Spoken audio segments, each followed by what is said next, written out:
guys, so we are, or I say we, it's just me. I don't know why I speak in, I always do that. I say we and stuff a lot. But anyways, I am on my way to PRI.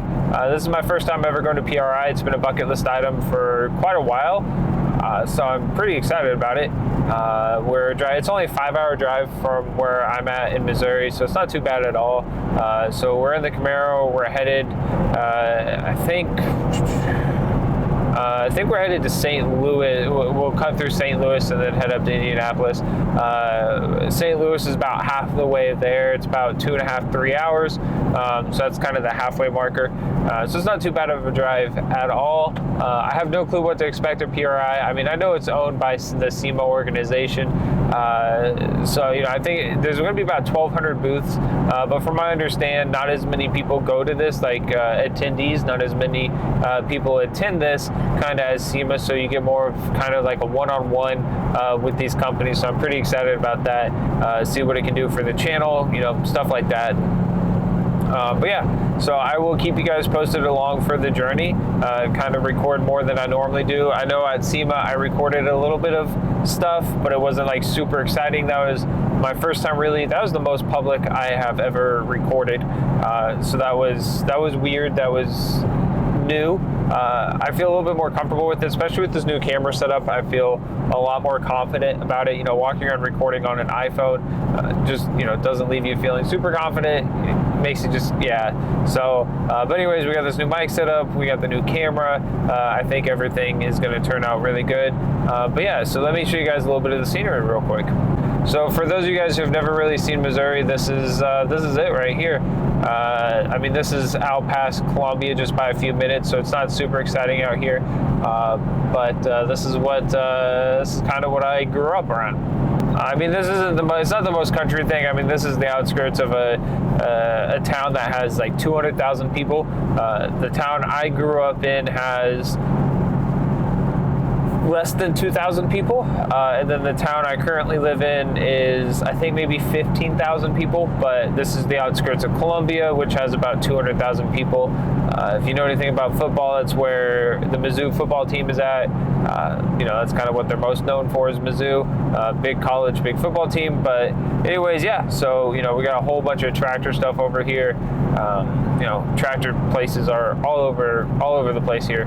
But anyways, so yeah, I will keep you guys posted along the way. If I come up on anything interesting in the next 5 hours, I will, turn the camera on and show you guys. Okay, so this is day 2 of PRI 2023, obviously. Just kind of walking around. Yesterday was a pretty good day. Just got our bearings about us. This is my first time at PRI. So I didn't know what to expect, so it was nice to just walk around, talk to people. Hung out with Proform quite a bit, looked at a lot of their new products and talked about potentially doing some other stuff with them. We'll save that for later. But yeah, so we're just walking around and we'll just kind of take you guys with us. All right, so as you guys can tell, it's pretty packed here. Way more busy than yesterday was. A little bit more busy today than we thought it was going to be, but that's not a big deal at all. It's good for the show. So we're taking a second after walking around, talking to quite a few different companies. We're going to take a second and go enjoy some of the cars. This is a racing event or I guess it's for the racing industry, so there's a lot more brands than there are cars. SEMA is more about the show, PRI is more about the business. So while there's a couple cars at some of the booths, nothing insane, nothing, there's so much business going on, it's hard to show off the cars at the booth. So we're going to head out to the hallways where there are cars and where they have some really cool builds out there. So we're going to take a second and we're going to head out to those cars, show you guys some of them. There's a lot of products here. Again, there's a lot of businesses stuff, but again, as you guys can see, it's so hard to get in and out of the booth that it makes it hard to film at the booth. But so we're going to take a second and show you guys what you guys probably really want to see, and that's the cars. So let's go check them out. Okay, so as we all know, some of the coolest builds are daily drivers or cars that are actually driven and put into the use. And here we have this 55 MG with a 10-to-1 compression 289, which that's pretty high compression for a 289. It's got a 671 roots blower. This thing is just old school gasser style. sort of gasser style, kind of not quite. It's a good mix, but yeah, this 289 is wicked. Low cubic inch, but very high compression for it. So it's safe to say it's definitely making some power. There's only 16 of these made, and it's awesome to get to see one.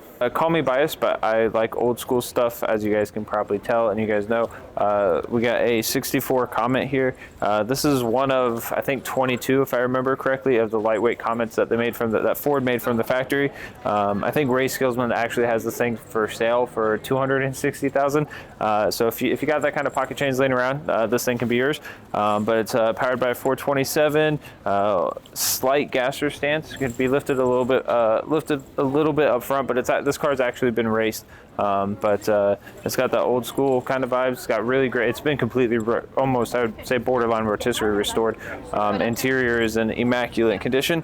As you guys know, I like to use that word immaculate. So great car. So at SEMA, walking around and looking at cars was fun, interesting. You could judge cars a little bit more because everyone makes fun of the SEMA kind of mentality, missing drive shafts, Bluetooth, stuff like that. But at PRI, it's a lot different. These cars are actually, most of them are actually driven, raced, and they are built to show that. And they are absolutely just, these are like top standard vehicles. So there's not anything to, I don't know, you can show them off if you can find room to get into the booth. But other than that, I mean, these cars are just great. So let's take a look at them. So just massive engines here, massive turbos as well. This thing is making, and this thing is just making just wicked power. I can't even fathom in my head what type of power we're talking here, and I don't think very many people could either. Even this, wow. The time and engineering that goes into these vehicles is just more than most people have. I mean, you're not talking just a completely engineered, fabricated system here. I mean, this is very intricate. Everything is powder coated, I'm assuming, to detail, and you're not going to see this at SEMA. This truck might have been at SEMA, but whenever you're talking as many other trashy vehicles that are at SEMA, you're just, they all kind of, you just assume they're all the same. But whenever you get the PRI, everything's a little bit different.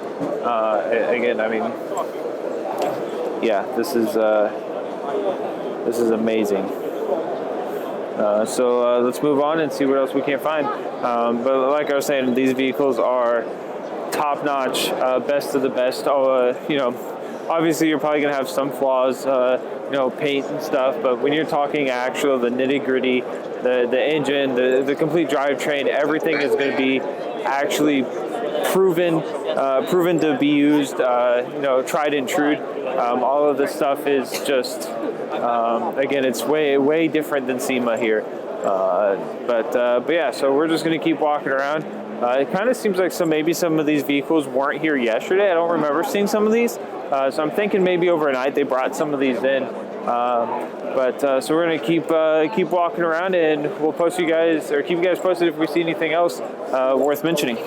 So I actually saw this build at LS Fest, and I've done a few different articles on it. But this is Zach Pinnock's 58 F100 LS swap. Obviously, there's a blower there, carburetors up top.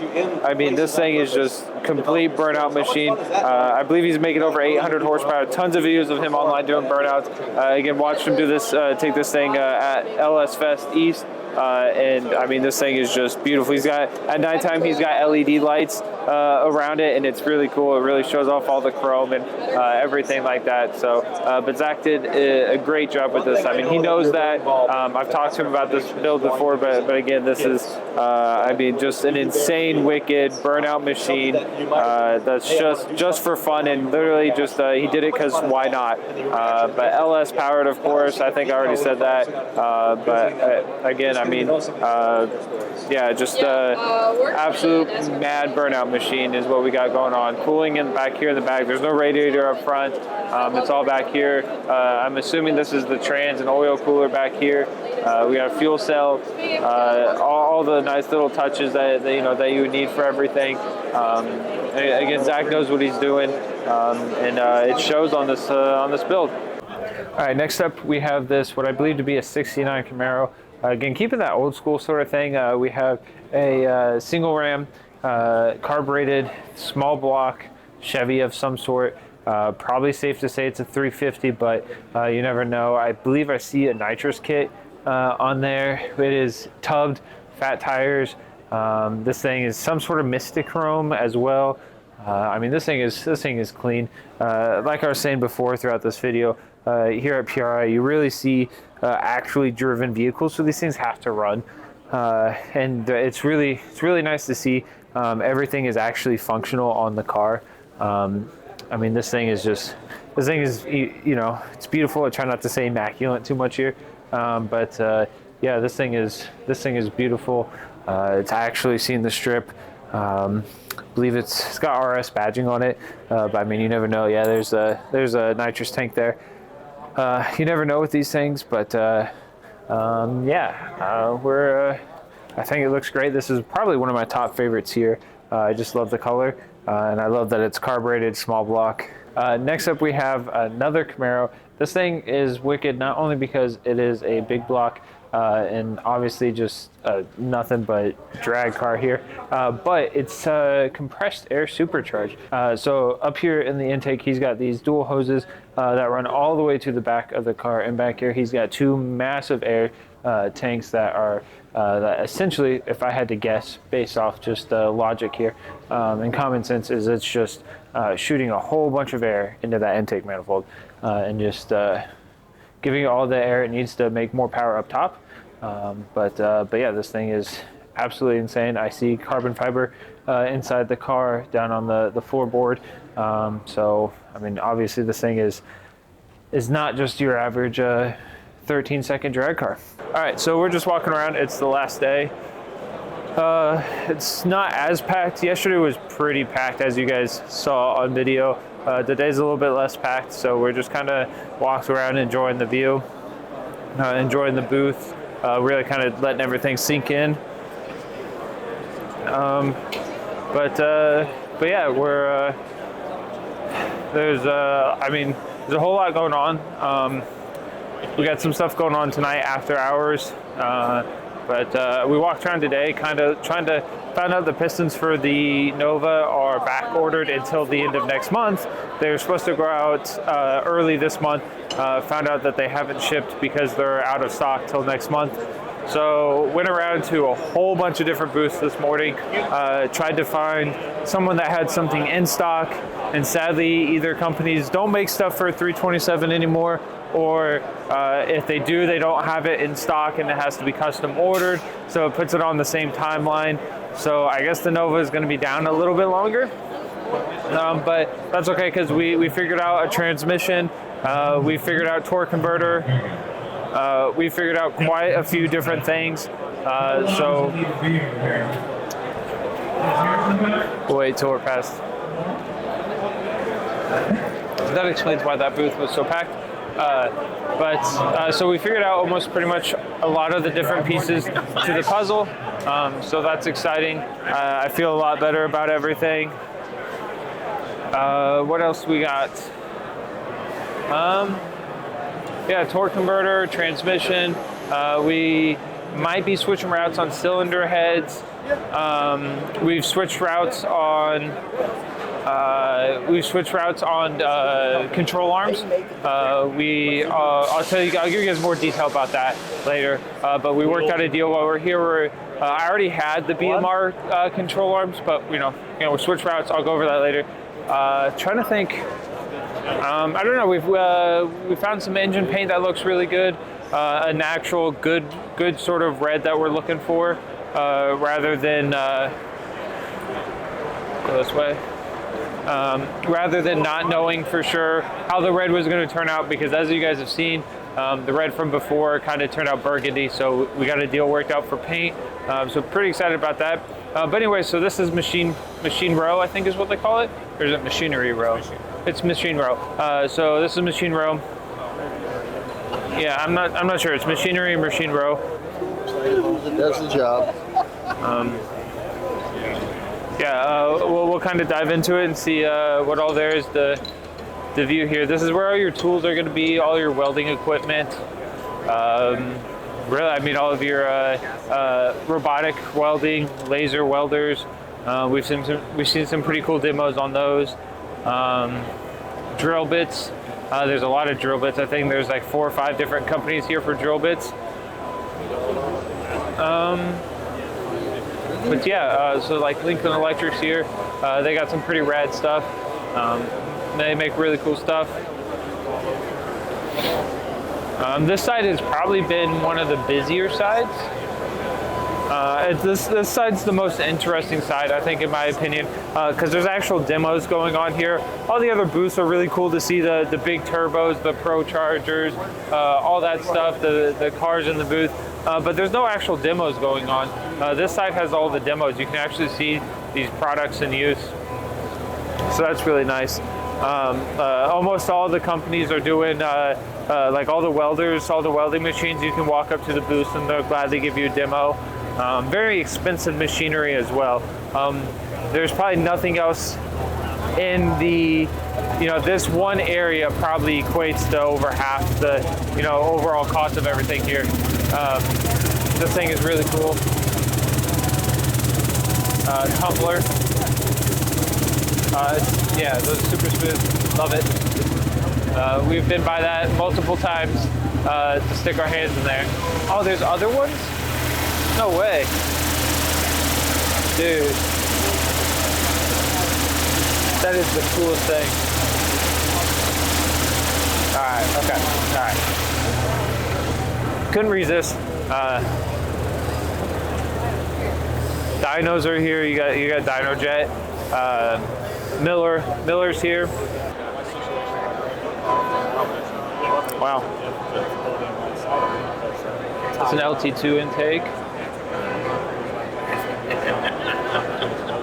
I think it's streetable. Yeah, I think it's a daily driver. Yeah, you could drive this to Walmart. Air ducts for the brakes and all. Look at that. Look at the header design, dude. Wow. How are you? Okay. Let's check out this Vega.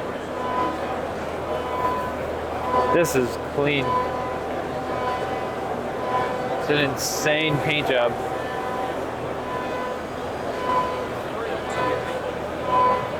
Man, why do they just keep putting all these daily drivable cars in their booths? Fat tires, wheelie bar. Lord almighty. I wish they had more. I wish cars at booths had more information about what's under the hood. At SEMA, at least at SEMA, a lot of the cars had the hood popped, or or something like that. Something obvious that what was going on in the car. But here, since cars aren't the priority, it's the parts that the priority, I guess, kind of, or like the business aspect is the priority. They want people to come in and talk to them, not just look at cars. They don't have as much information displayed about the cars, not as much, hoods aren't open everywhere, stuff like that. So, but yeah, see what else we got going on. There's a lot of, obviously, this is a racing event. There's a lot of racing gear here, racing suits, seats, gloves, helmets. So let's see. We got Cloy's here. Cloy's always makes really good stuff. I run their stuff on the 327. Their timing stuff, highly recommend it.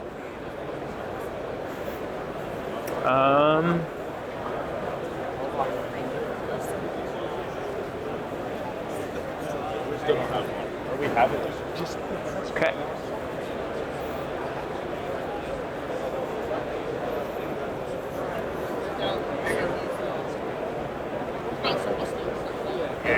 Got UMI Performance, top-notch stuff, as always. Ryan at UMI Performance is a really cool guy. Recommend doing business with them.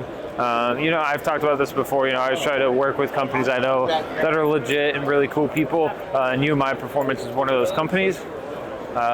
Really great products and really great people.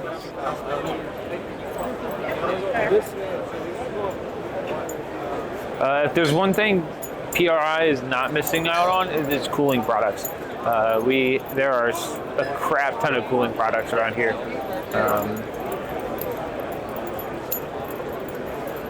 So this thing was at LS Fest, and it would go around and arrest people who were going. Like if you told them, oh, this person is too slow, or they drive a slow car, they would come and arrest you for like 15 minutes in the backseat of the car for being too slow. So that was really cool. I don't know. Once you've been to SEMA, you kind of see all these products. Again, they're really cool products. These brands put a lot of hard work into their stuff. But you know, once you've seen them once, you know, it kind of wears off a little bit. So you know, keep that in mind. What you guys might think is really cool. I would love to see that. It's kind of hard to remember that. Keep all that in mind. We got Blueprint engines, of course. You know, absolutely insane engines. Man, someone buy me that 427. Whoever buys me LS 427 gets a free t-shirt. All right, guys, so that just about wraps up PRI. Very short, kind of just a glimpse. I mean, as you guys know, vlog style isn't really anything that we're focused on. And so this was just a quick kind of look and see what all's here, what to expect. Maybe if you guys get a kick out of this, maybe next year we can do more in-depth stuff. But I hope you guys enjoyed. Drop a comment, let me know maybe some of the booths that you guys stopped by while you guys were here. And if you were here, what were your favorite products that you saw, favorite brands you guys talked to? And yeah, so other than that, I hope you guys enjoyed, and I'll catch you guys later.